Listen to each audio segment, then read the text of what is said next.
Welcome into the Boston Sports Summit. I am your host, Tim Barnett. We are presented by the Grid Network. And I'm telling you, the Red Sox are just a PR disaster every single year. I come here, I'm excited for the season, and then they say something that just riles me up because they are quoting machines. They can't help themselves. Again, the Red Sox are a PR nightmare or disaster, however you want to call it. And that's where we're going to start off tonight. We got to start off talking about the Red Sox because Sam Kennedy, Tom Werner, basically anybody above Alex Cora, Breslow, Kennedy, Warner, they don't know what to do, how to talk.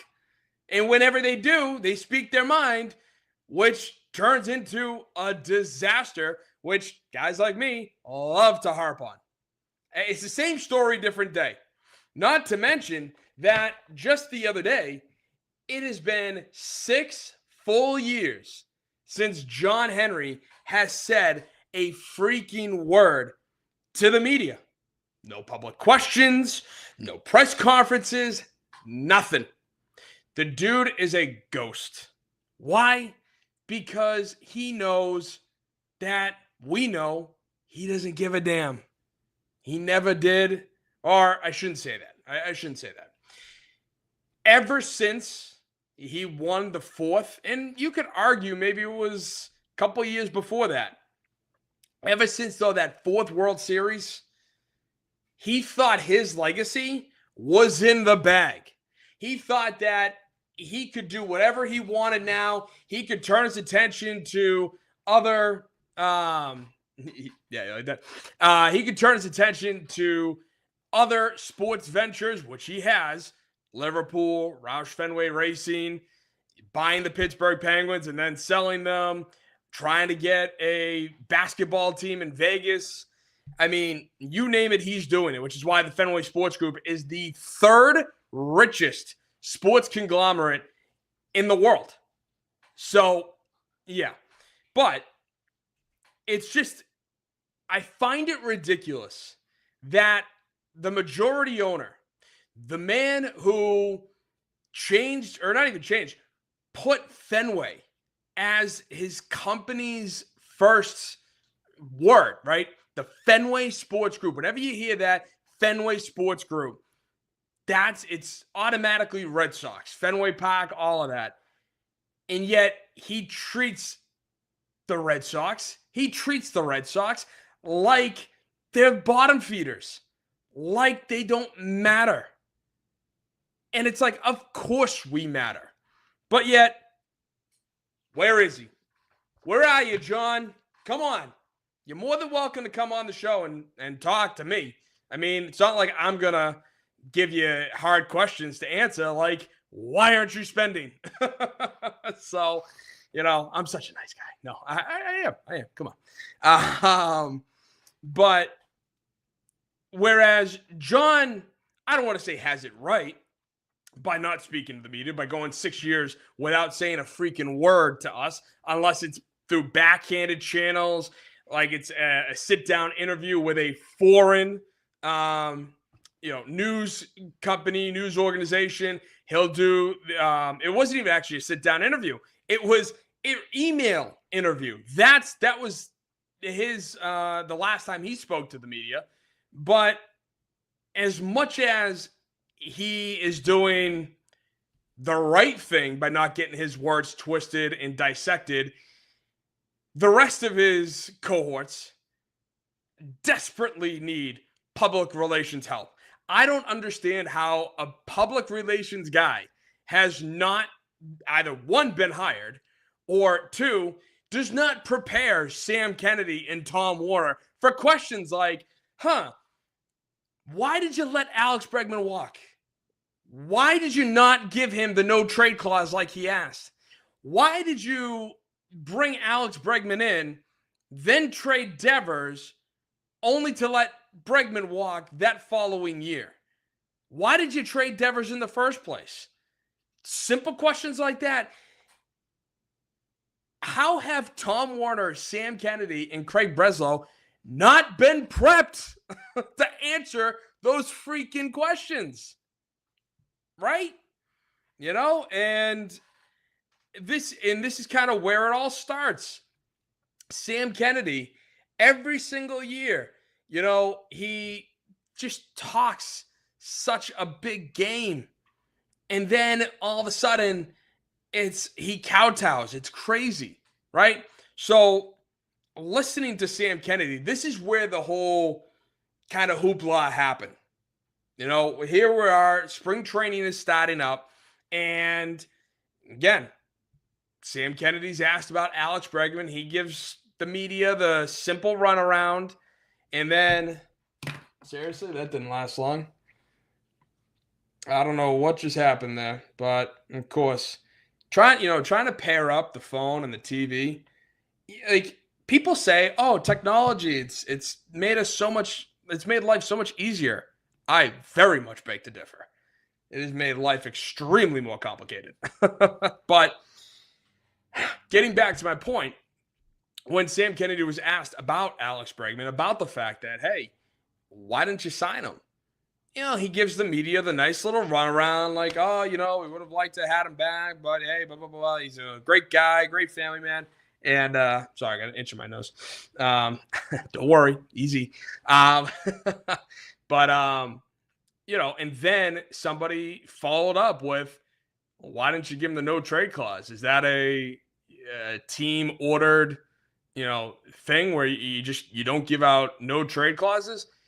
And the infamous words were this. The no trade clause thing. Is that organizational policy that you don't give out full or partial no trade? No, look, if Alex Bregman wanted to be here, ultimately he'd be here. If Alex Bregman wanted to be here, ultimately he'd be here. In other words, it's not our fault, guys. It's not our fault that a superstar like Alex Bregman, who is 32 years old, is asking for a reasonable request by saying, yes, I will take your $165 million deal, which is $10 million less than what the Cubs are offering me, but I need a no trade clause.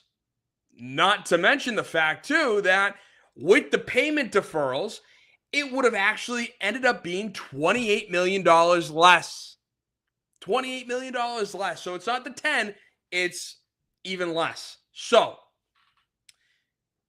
Sam Kennedy and the Red Sox are like, no, we don't want to give you the no trade clause because we want to trade you away whenever we see fit.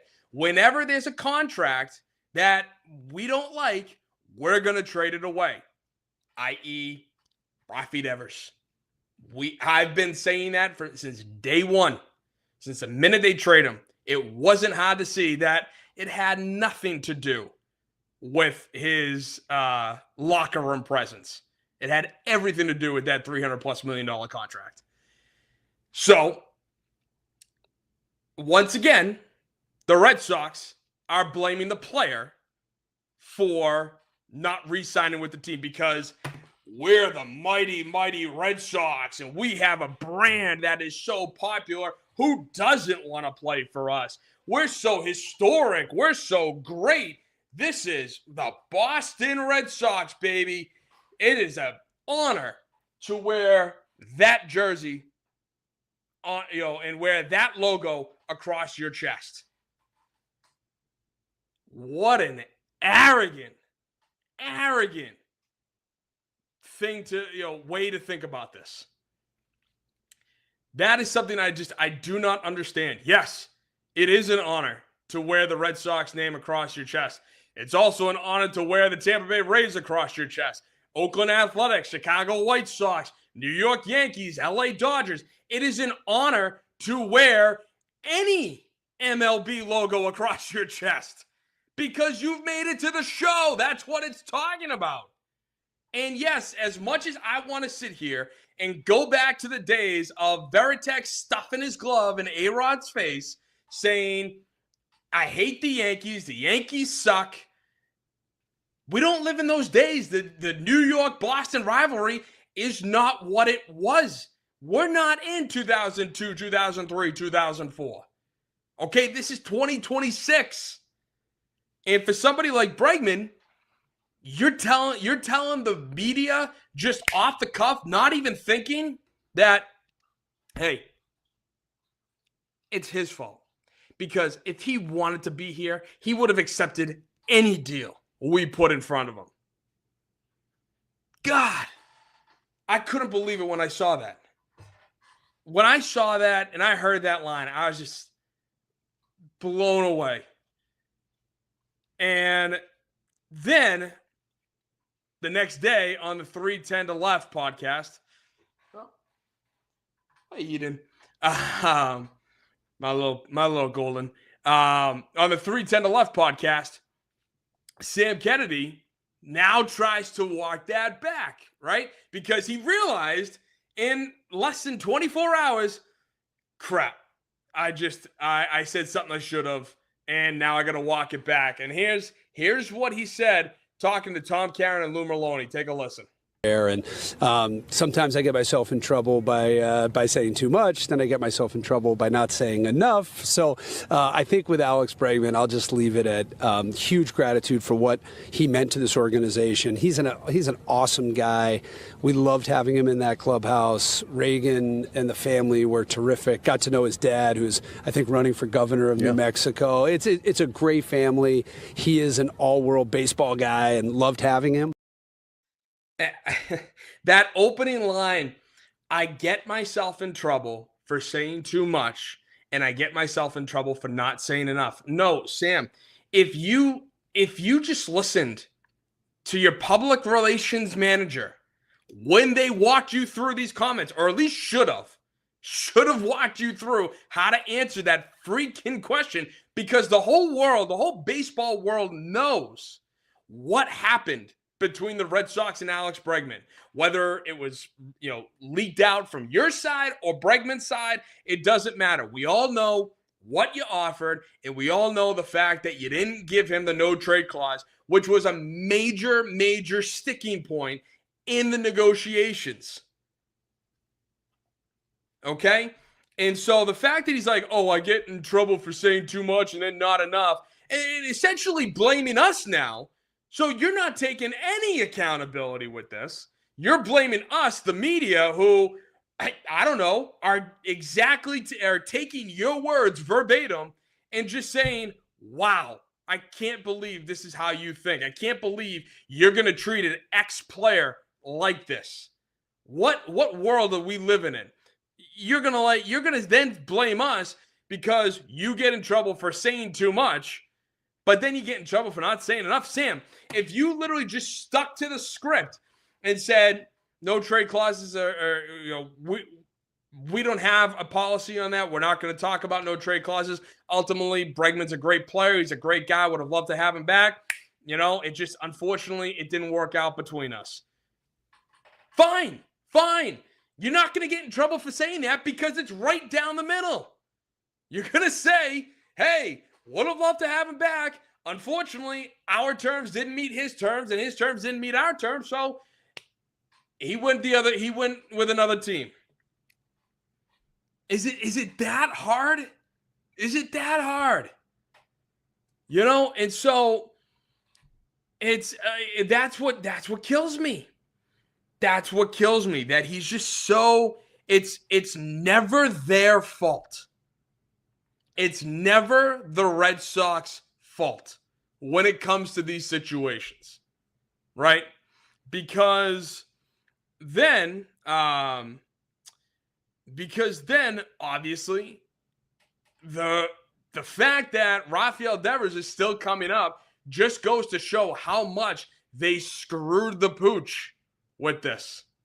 They lied about bringing Devers in. They lied about bringing Bregman in.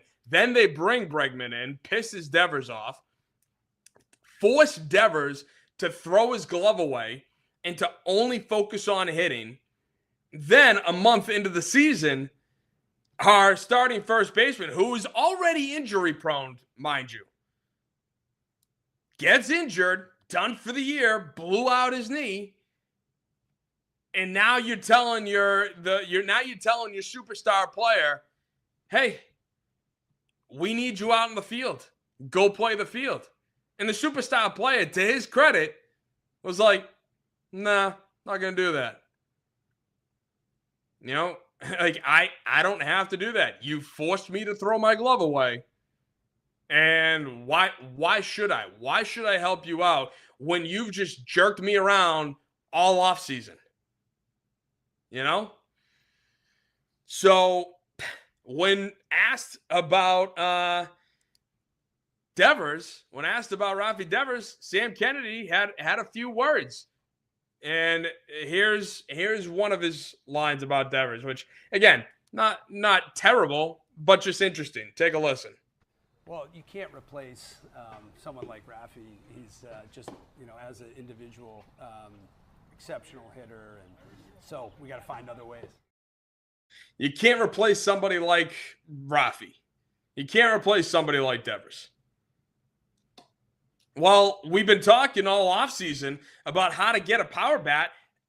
Craig Breslow himself said we needed to get a power bat for the lineup.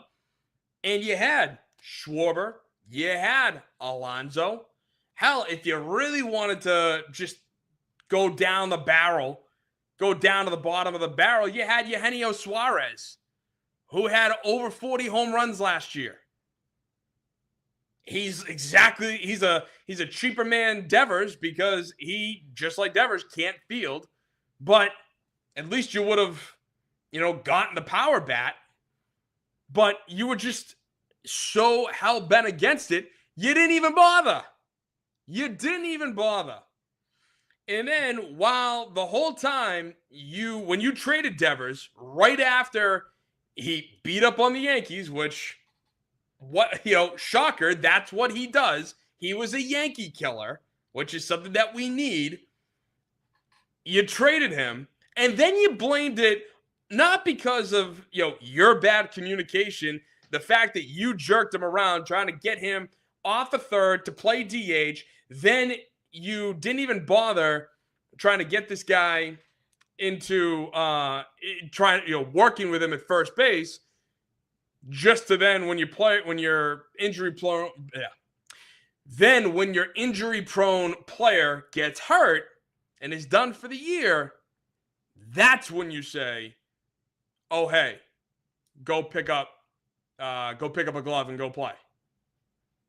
So here's more on Kennedy talking about him sucking, or the miscommunication between the team and him. In the Rafi situation, I think we could have handled things better from a communication perspective.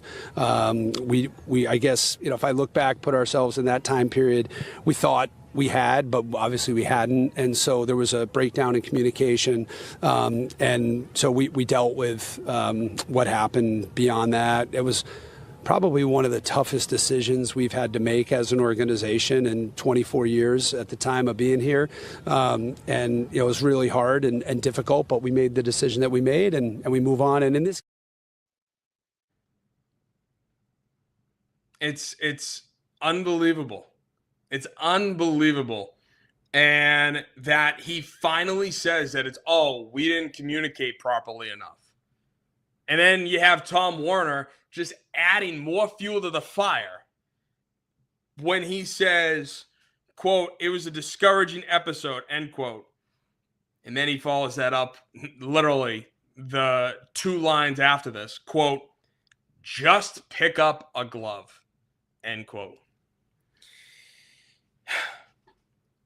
If you say you can't replace somebody like Rafael Devers, I know I brought up a couple of the free agents that just happened, but we've gone through free agency. We've gone through the rest of the season. We've dealt with the fallout that nobody from the Devers trade is currently on this roster. Everybody is gone. If you can't replace somebody like Rafael Devers, which is your line verbatim, Sam, then why did you trade him? I still can't get over this. And listen, I know why. I said it from day one. It was all about the money. It was all about the money. Why do you think they got such a crappy return in the end? Is because that was the only way the Giants were going to eat the money. Instead of getting Bryce Eldridge, who would have been perfect, he would have dealt with your problem at first base. He could have been your long-term solution at first base. Well, that just means you're going to have to eat a couple $100 million, or not a couple hundred, tens of millions of dollars on Rafi's contract.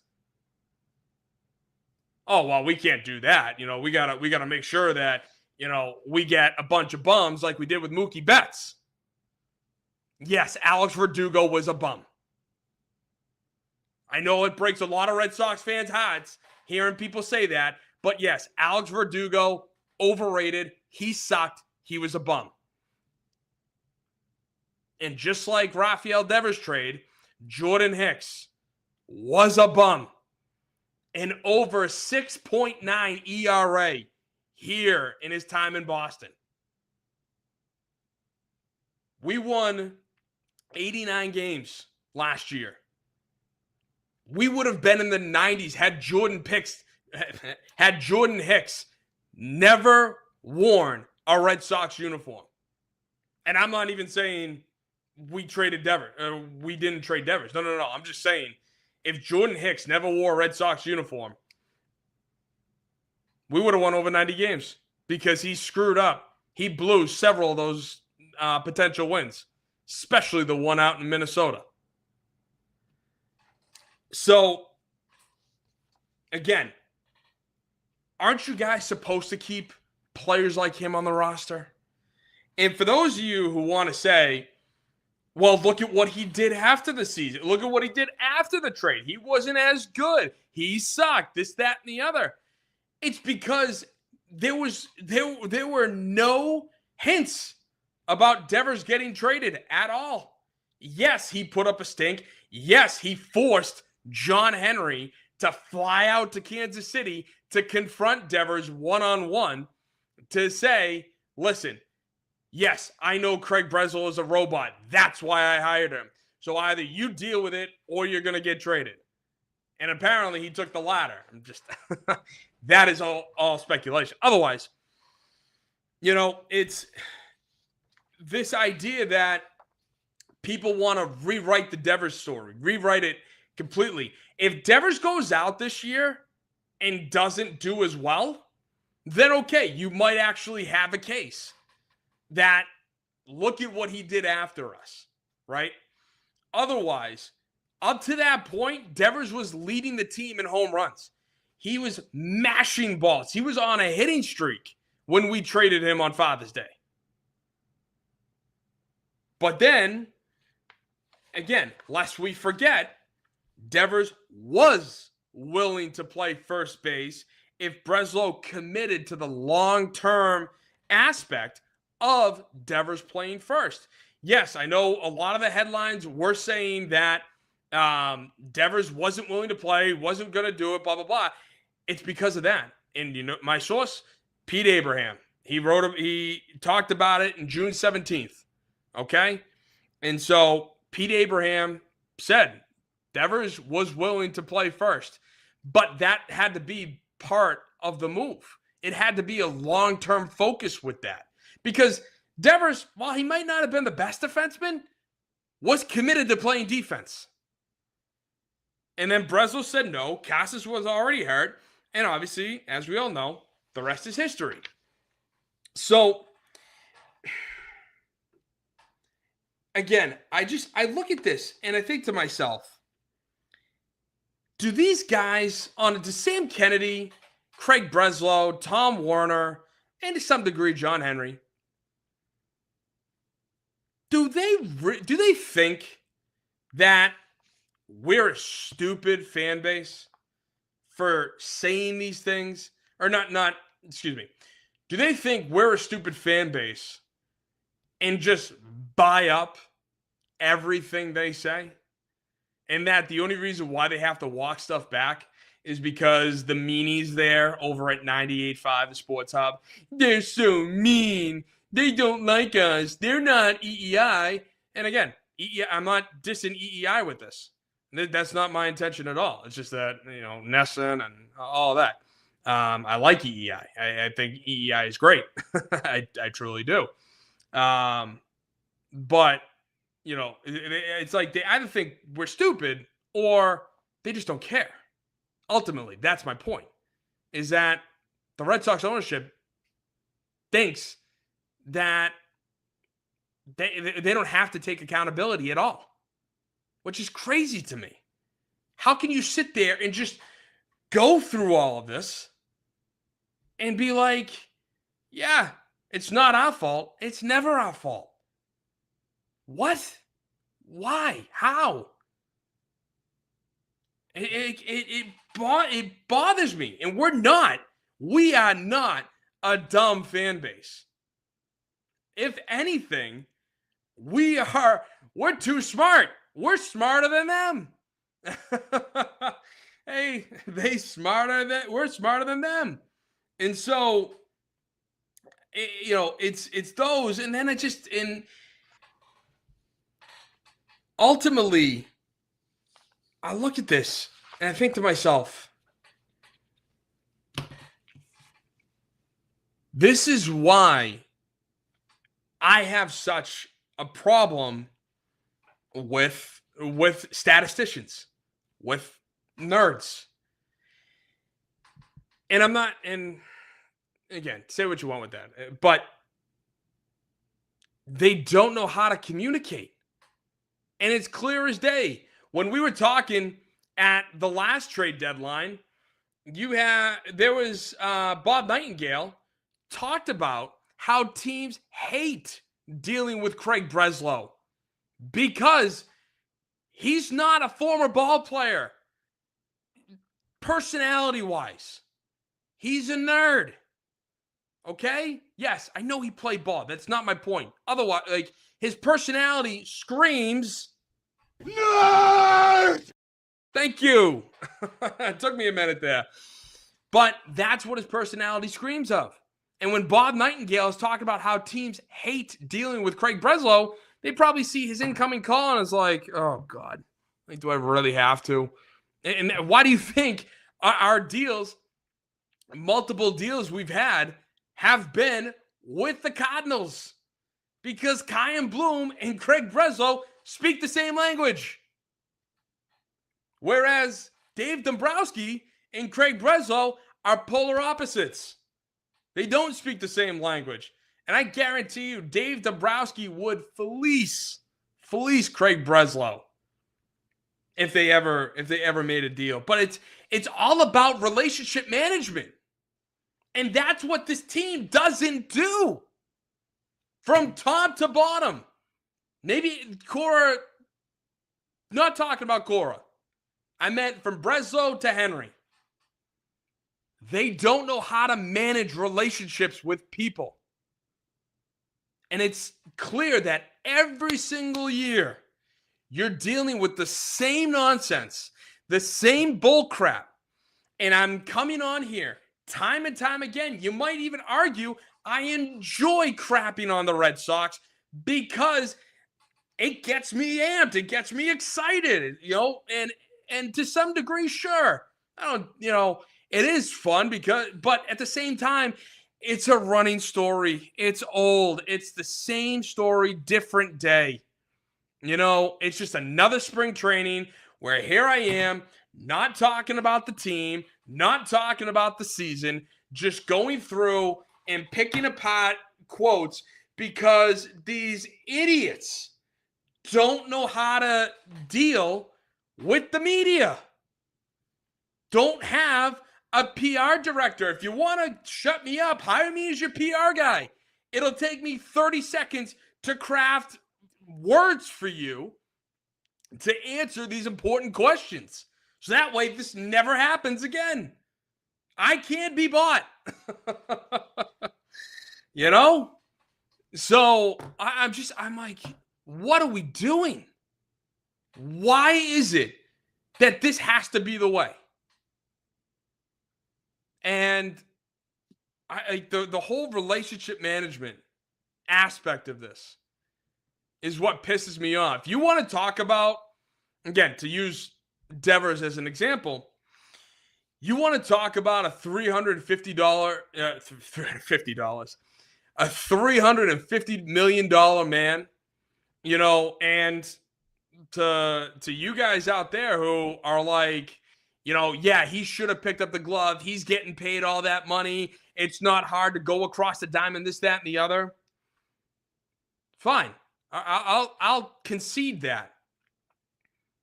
But don't you think it's fair that your employer actually keeps you updated with everything that they're doing, and they're not trying to, undermine you?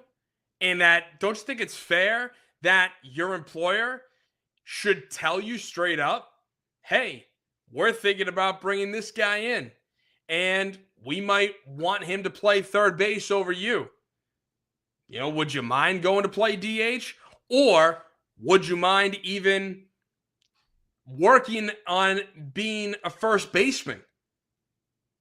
Just to give you something to do. I understand you want to play the field. That's great. Why don't we work on being, why don't we work on you practicing first base? You're going to play most of the year at DH, but then later in the year, next year, you can be our full-time first baseman. Does that sound all right with you? Again, it's a two-way street. That's what the relationship aspect of this team doesn't comprehend. Or this team doesn't comprehend the relationship aspect of this game. Just because you're paying them all that money, what, you get to keep them in the dock? No. That's not how this works. If anything, you should be going to him and making him your guy. Just because you want to then come out and say, he's getting paid all that money, he should have been our leader, this, that, and the other. Well, if you didn't treat him like a leader, maybe that's why he didn't step up in the first place. You ever think of that? Not to mention the fact that playing the opposite end of the diamond is a totally different position, especially for a player who's never played first base in his life. These are the questions that you need to be asking the team. And that's why coming on here, having Sam Kennedy, say this garbage over and over again.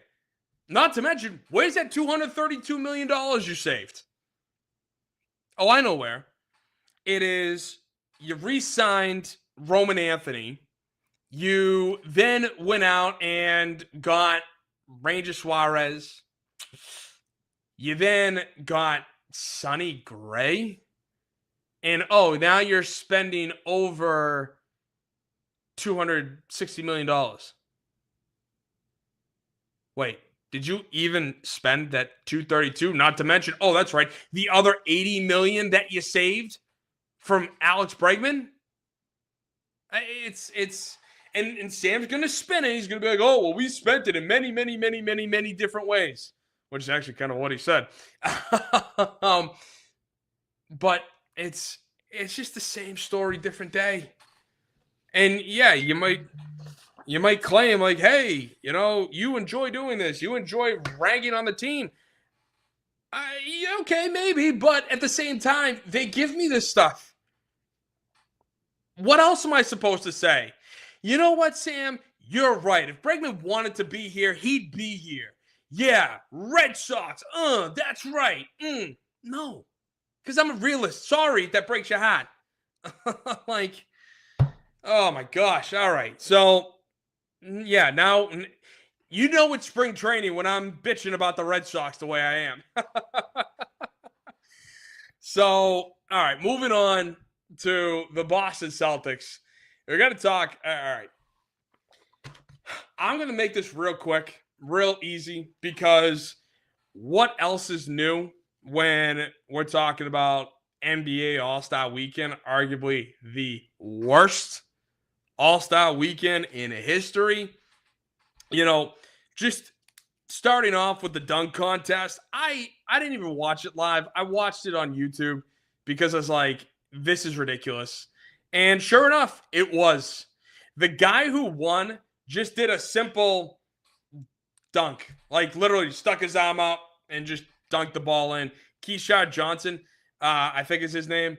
And could that dude dance anymore? You did nothing special, bro. You sucked. And yet you still won because I don't even know why you won. It's not like anybody else was any better, honestly. And also, too, outside of the dunkers and the dunks, which were all awful, like nothing innovative, nothing exciting, nothing fun about it. Shame on the judges. Rick Barry, Dominique Wilkins, Dr. J, Dwight Howard. Where is your integrity? Where's your integrity? I understand they adjusted the scoring system to now be you give scores 1 through 50, which I think is dumb. Like, go back to 1 through 10, first and foremost. But secondly, the lowest score given was a 40. And it wasn't even for the simple dunk that I just ragged on. Okay? It was, where's the difficulty? Where's the, dude, you did nothing special outside of put the ball in the net. 1, 10, 15 tops. And you know, not only the judges, but the commentators, Reggie Miller, you know, just going off. Be like, oh, look at that. And I'm sorry. Have some decency. Have some integrity, will you? So that's my dunk contest rant because, again, what else am I going to say? We talk about the same thing every year, you know? And then All-Star Game. They did 2 United States teams and 1 world team. And then the finals were both United States teams squaring off. Trash. There were still plenty of lanes left. There were still plenty of wide open threes, half-ass attempts at defending. Sure, you had a couple real effort plays, but a couple tops. Again, not anything worth, you know, writing home about. It's not like the whole attitude shifted. The whole attitude changed. Not at all. They still go out there. They still half-ass it. They still have no respect for the All-Star Game. The fact that you're surrounded by the greatest talent all squaring off at one another. 20 years ago and further back than that, they cared. They really cared about it. And now I'm being told, oh, well, it's not, they don't have, it's not, well, what was it? You know, they're not being incentivized enough now. That's why they still play like trash. That's why they're still half-assing it. Why should they put their bodies on the line? You're playing basketball. This isn't hockey. This isn't football. It's basketball. You're putting bodies on the line. Okay? Listen, I love the sport. The sport of basketball is so much fun and can be played, you know, with and can be really an entertaining sport. But with how the NBA has just shifted basically since 2010 and on, it really is tough to watch.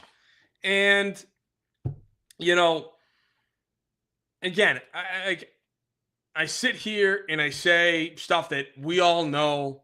NBA All-Star Weekend sucks. The Pro Bowl sucks. But, again, it wasn't that long ago when players actually tried and players actually gave a damn. You know? And to hear the players in the NBA especially complain about how long the season is and that it's an 82-game season, you know, and that they play so much and whatever. Well, you know what? NHL players play the exact same schedule. They play 82 games. They're on solid ice. They're skating around in razor sharp blades on their feet. And they have weapons, i.e. sticks. Yet not a single one of them has complained about playing 82 games. If anything, they'll do whatever they have to do to play. And that's why I will always come on here and say the NHL is a wildly better product than the NBA. While you have LeBron James getting carried off by his own teammate for cramps, you have Patrice Bergeron the same month playing with a punctured lung, broken ribs, a bruised sternum, and he's playing in the Stanley Cup Finals, dealing with all of that. Yeah, I'm really sick and tired of the NBA players thinking they have it so hot.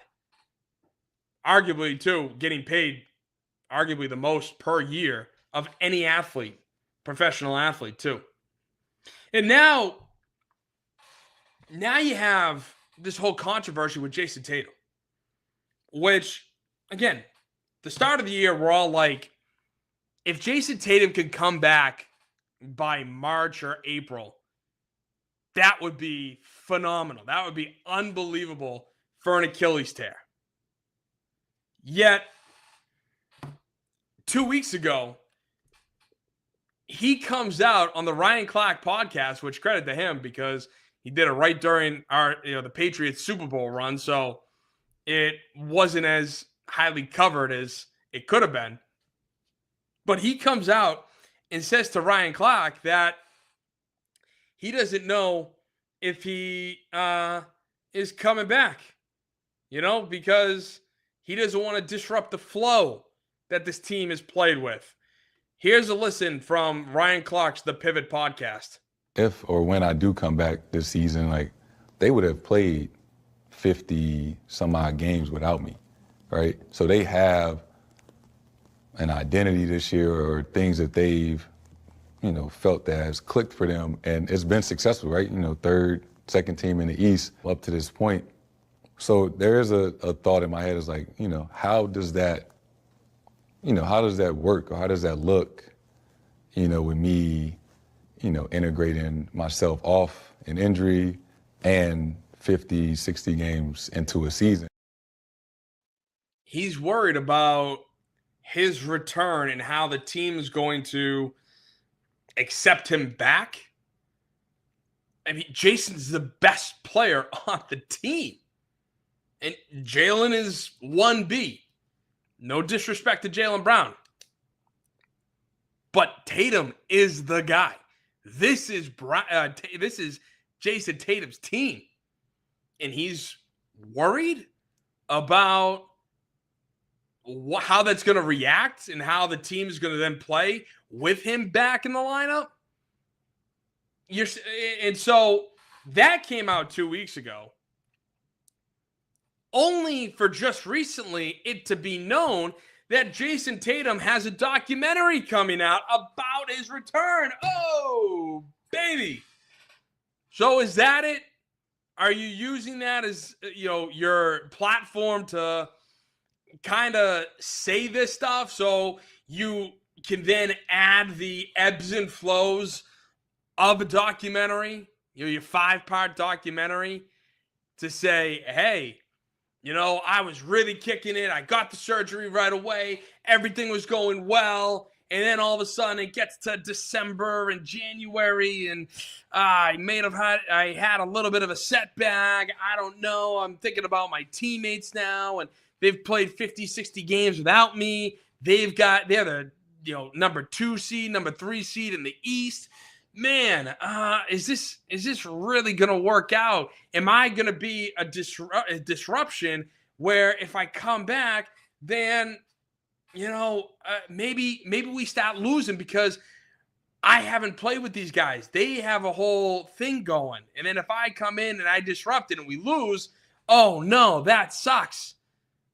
And then what? The final is going to be like, but you know what? I'm going to get over that. I think it's our time.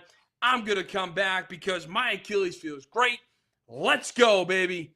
Go Celtics. My question is, did he really believe what he said to Ryan Clark? Or was that for the piece? Was that for the documentary that was on a big podcast that everyone's going to be watching because he's on it? You know what I'm saying? So was it an act or not? Because while on the one hand, he's not wrong for thinking that, hey, they've been playing for, 50 to 60 games before I even play one. So they have a whole flow. They understand each other, where each other's going to be, and then I step in, and that could cause a little ruffle. That could cause, a few mistakes here and there. I might not be fully game ready, so that's going to slow things down just slightly. That's a valid thought. But to then sit there and say, well, I don't know if I want to come back because of that. It's like, Jason, you're the best player on the team. This is your team, dude. So go out there and make it your team. Go take the reins. Go show them why you're the best player, even at 85%. Now, of course, I want his Achilles to be 100% healthy. But even at 85% game strength, game ready, he's still one of the top players in the league. So that whole thing with Ryan Clark, was it for entertainment purposes or did he actually mean that? Crazy. Just play. Just go out there. Have fun. Play the game you love. Play the game you're getting paid a lot of effing money for. And you deserve it. But, man, it's crazy. Crazy what we're dealing with. Next, I got to talk about the Bruins. Going from one Causeway Street team to another. The Boston Bruins. So, right now, they got a break. We got the Winter Olympics going on. Quinn Hughes, ooh, baby, what a goal. What a freaking goal yesterday that was to beat Sweden.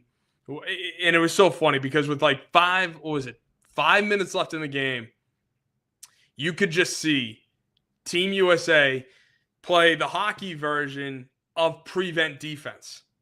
That everybody's back. They're just firing the puck down. They're not forcing the issue because ultimately they don't want to force the issue to a point that gives Sweden that opportunity to get a goal on a breakaway, a 2-on-1, or whatever. They don't want to cause a mistake in the offensive end that's going to screw them down to the defensive end. So in other words, let's just sit back. Let's just keep everything in front of us and have them play the next 5 minutes in their offensive zone, which is your defensive zone. And then what happens? Sweden ties it up. Shocker. Just like prevent defense, it doesn't work. Prevent defense only works when there's 5 seconds left on the clock. The other team is at their own 25, and they have to go 75 yards down to score. That's the only time prevent defense, 99 times out of 100, works.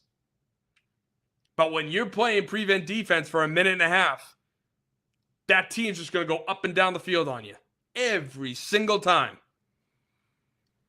But with this, they were able to score, and it was awesome.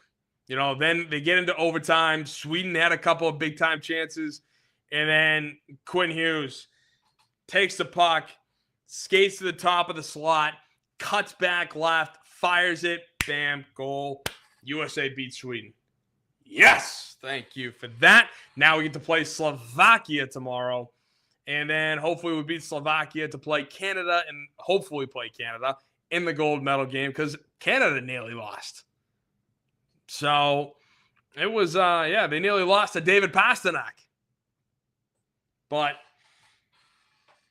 getting back to the Bruins here, the Bruins are in an interesting place right now because they're currently 4 points ahead of the number one team that's out of the playoffs in the Eastern Conference. So they hold the final wild card spot by 4 points.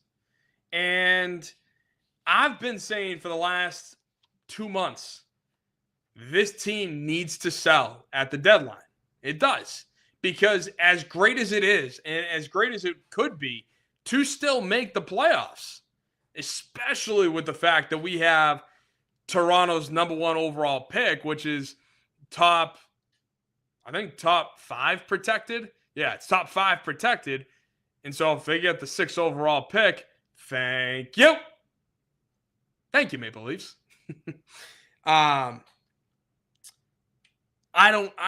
This is a situation where if we make the playoffs, great, that's gravy.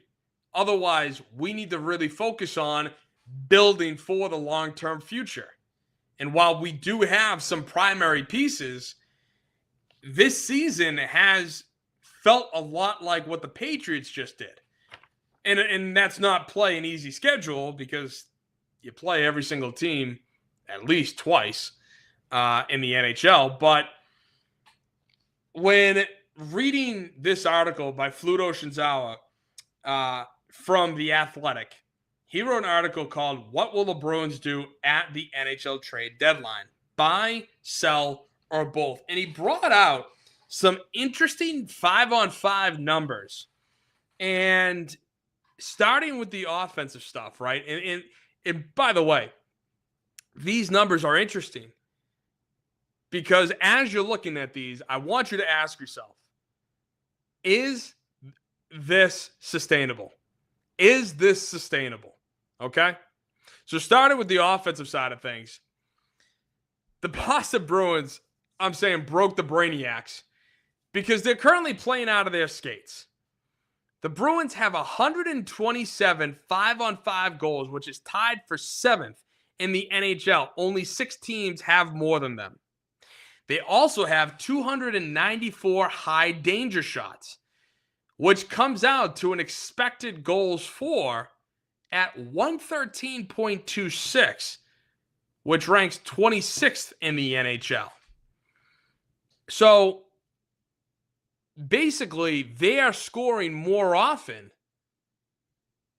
than what the numbers are predicting, which is why the Bruins broke the Nerds.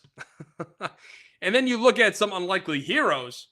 Casey Middlestat, Morgan Geekie, who is absolutely having a tremendous season. And then Fraser Minton, the 21-year-old, who was part of the trade package for Carlo in Toronto. 5-on-5 shot percentage. Casey Middlestat is converting 23.81 of his shots.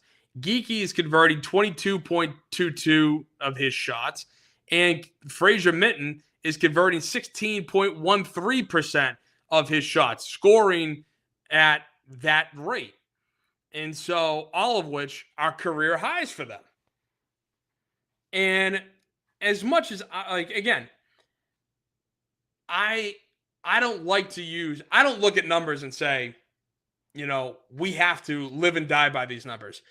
They're a good reference point for me. So when I bash the Nerds, it's because they live and die by these numbers. Every decision they make is based off percentages and all that stuff, rather than actually look at the sport for the sport's sake and make decisions off of that. But again, you look at the expected goals for, it's 113. And yet we've scored 127 5-on-5 goals. So to me, you're kind of looking at that going, wait a minute.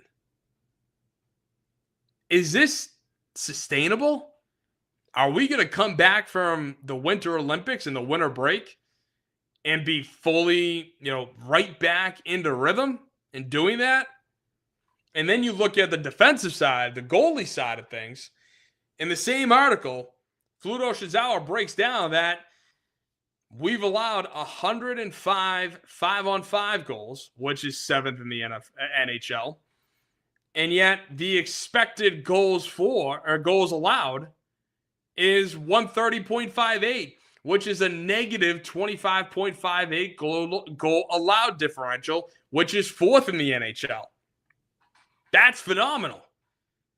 Having the expected goals allowed be so high, but you've only allowed this much, that's huge. That's great, at least 5-on-5 wise.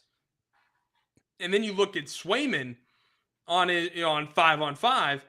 He's got a .926 save percentage, which is 9th in the NHL. And I got to make sure I read this right.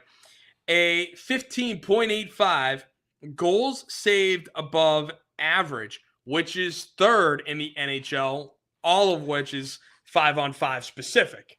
So I'm not talking about power play, penalty kill, power play, any of that. Just strictly 5-on-5, 4-on-4. So all of that is been done in 57 games. And as I asked you, is this sustainable? I don't know that it is. And I didn't need the numbers right there to tell me this, but I think it only adds to my point of I do believe that this team needs to sell. I do believe that they need to, look at the situations, look at the contracts that we have, look at the players like a Victor Arvidsson, like a Casey Middlestad, like an Andrew Peak, and say, what can we get for these guys? And can we also get a return where we're getting a young prospect who's got term, who can develop, or that is kind of borderline right there, kind of like a Morgan Geekie in a sense, because I don't know if Morgan's like playing out of his skates or if he's just, or if this is really him. But he's been phenomenal all season. Going him and Pasternak going back and forth for the most goals on the team. But as I said, I don't need those numbers to make my case. I could have just told you straight up that looking at the team, watching them play, they're a fun team. It's fun to watch. I think they do have a good product going right now. But I'm just not convinced that this is a team meant for a deep playoff run. And that's why I'm kind of like, I think we should sell. But then with Fluto Shizawa's article, it's like, hey, see? What did I tell you? And I'm like, okay. Because the trade deadline is March 6th. So with it being on March 6th, the players get back on the 23rd because the final day of the Winter Olympics is on the 22nd. And that's when the gold medal game is. So the Bruins have 4 games between the end of the Olympics and the trade deadline. When looking at that, is that going to be enough time for Don Sweeney to maybe adjust his point of view? Does he look at this team and say, yes, we should invest for the now, not only because we have the draft capital, and I wouldn't even say draft capital, the capital itself, but, hey, look at what we're doing. Look at how great we're playing. Look at the numbers I just laid out for you. I don't buy it. I just don't buy it yet. If we make the playoffs, which, again, I said we would. I said we would sneak in on the last day. We'd still make the playoffs, and I want to make the playoffs. But if I'm Don Sweeney and if I'm Cam Neely, who want to build a long-term successful team, I need to identify our core. And according to Fluto, the core is Pasta, McAvoy, and Swayman. Swayman's one of your core guys. If I could trade him tomorrow, I would. In a heartbeat. Absolute heartbeat. The fact that he let that goal in the Olympics from the red line there, what was that about? And I don't want to hear that, oh, it was too dark, you couldn't see. No, that's excuses for this guy. This guy had the idea that he would come in and beat Connor Hellebuck for the starting job.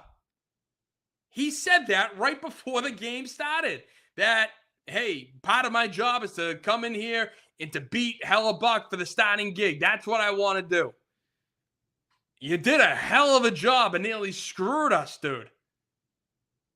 Not to mention that goal, but then even the goal was 6.7 seconds left in the second period. So instead of it being 4-2 entering the third, it was 4-3 entering the third, giving Denmark all that life.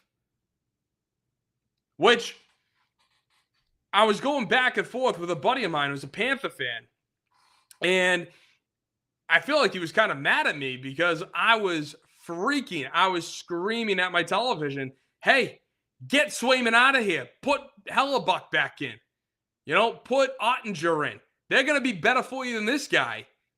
We can't afford to lose this game. Not here, not now. And he's like, dude, like Swayman's a good goalie. Like, those weren't for him, blah, blah, blah, whatever. And I'm just kind of like, it kind of got me thinking where, yes, I don't like, I shouldn't say that because I don't know.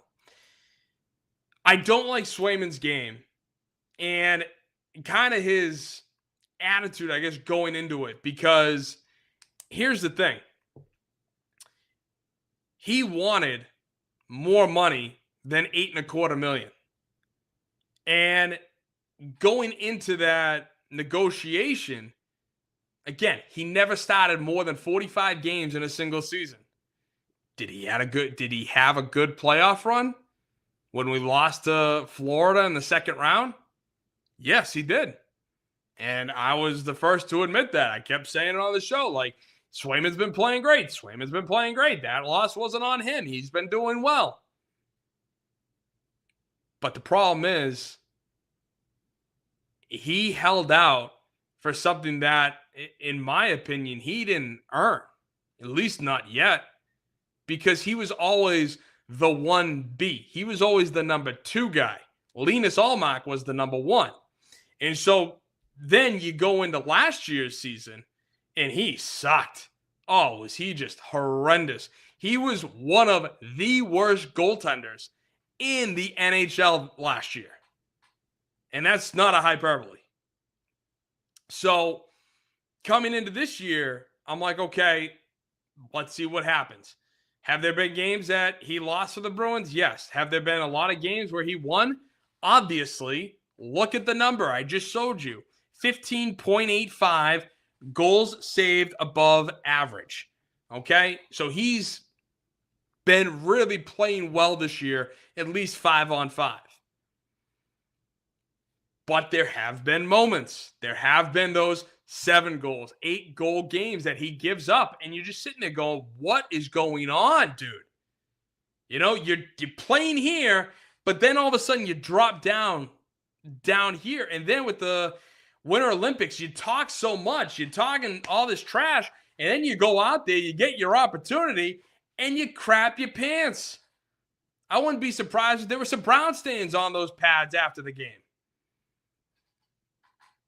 It just, so it's almost like you can't back it up. And so listen, I do think a part of my thing with Swayman is his contract, because I still don't believe he is worth $8.25 million per season. He's not. And he's shown not to be. It sucks that we have another $3 million goalie in Corpusalo who is not that good. He's been better this year, but still not great. And when I see Fluto say that Swayman is one of his core guys, like that you want to build a team around, I'm sorry. I'll give you Pasternak, who's 29, McAvoy's 28, and Swayman's no trade clause kicks in at the start of next year. If I could trade him tomorrow for a bag of pucks, I would. And then tell goalie Bob, get the next guy ready. Get DiPietro ready. Get Corpusalo out of here. Get Swayman out of here. Get the money off the books because it's not invested well enough. And I told you, if I were Don Sweeney, I would have let Swayman go all the way to the restricted free agent signing day, which is either December 1st or December 2nd, where that would have been the last day Swayman could have signed his tender in order to play that season. And if he didn't, I'd be like, all right, see you later. Have a good season or have a good off season. And so I just look at it like as one of the core guys, I just don't see it. I don't. And if you think I'm wrong, comment down below. Tell me what your thoughts are. Is Swayman one of your core guys? Do you want him in Boston long term? Do you like the deal? Let me know. Otherwise, the last thing I do want to talk about is kind of football related and kind of my thoughts also kind of go with it, where the NFLPA won their injunction. The NFL won their injunction against the NFLPA over the annual report cards that actually got owners off their ass to go make improvements. The Patriots are about to have a brand new building that's going to have state-of-the-art equipment, state-of-the-art weight room, probably a room for families and all those things to help bolster their report cards, which I've talked ad nauseum. I mean, when you look at the report card that was released for the 2024 season, there were some better improvements, like the nutritionist, the strength coaches were a B. But a lot of areas, treatment of families went from an F- to a C+. So head coach, B- to a B+. But, when you look at the bottom there, it says ownership in 23, D+, ownership in 24, D. And listen, does it suck to know that your employees think this of you?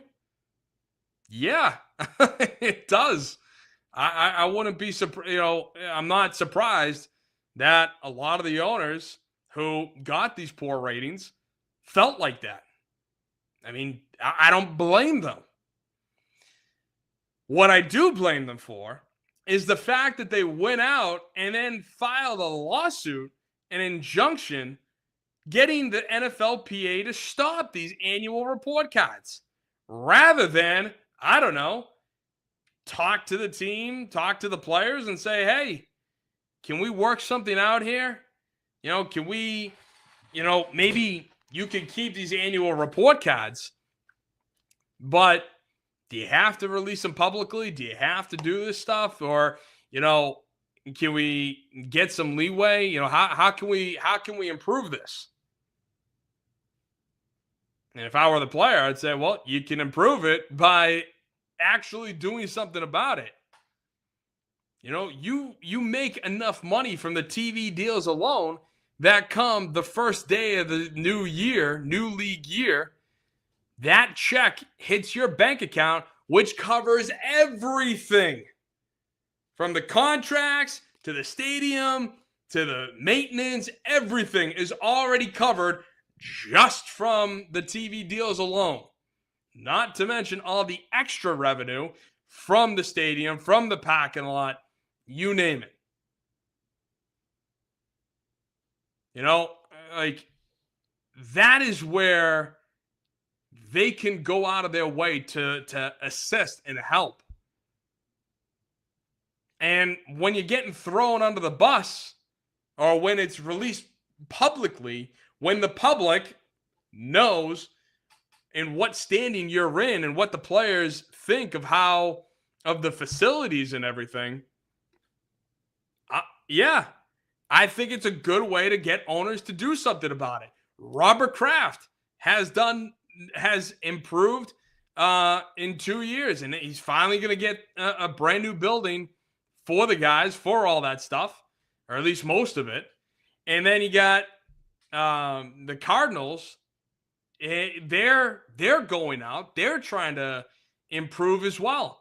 It's just Woody Johnson, who's got a stick up his bum, who's the one who's at the forefront whining about this. And he got his way. Instead of actually being proactive and saying to yourself, you know what? You guys are right. I think this weight room, it needs work. The treatment of families, I could be better at that. The food, oh my gosh, the food. I'm so sorry. You guys actually, why am I charging you to have food? I'm already paying you all this money. It's crazy. Which is what the Cincinnati Bengals do, but it's one of those things where you're like, really? Do you not understand the optics that this is going to have, whether you won or lost the injunction?